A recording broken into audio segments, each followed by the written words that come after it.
কারণে আমি আরেক জায়গাতে শুন আমার অনেক জনপ্রিয়তা ছিল ওটা বুঝছো এমন কোন নেতা আছে রে যে মাইকের মধ্যে বক্তৃতা দিলে পরে টিম উড়ে মারতে পারে এই সুন্দর আলী ভাই আপনারাই কেন আবার কেমনে আপনারাই কেন কিতা করো কিতা করো আইসব বনাস আমি কি ওষুধ দিতে মনে হয় নাকি? অনেক অনেক জনগণ দেখা যায় আমি সেলিব্রিটি বেটা তুই আমারে চিনস হ্যাঁ আমার সুন্দর আলী ভাই কই এটা কথা আমি তো দেখতে কালা আচ্ছা যাক কইছো যখন এটা তো আমার শোনা হচ্ছে বেটা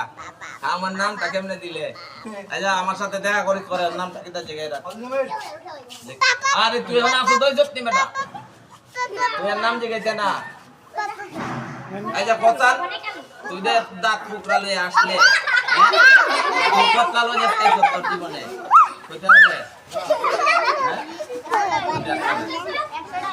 হ্যাঁ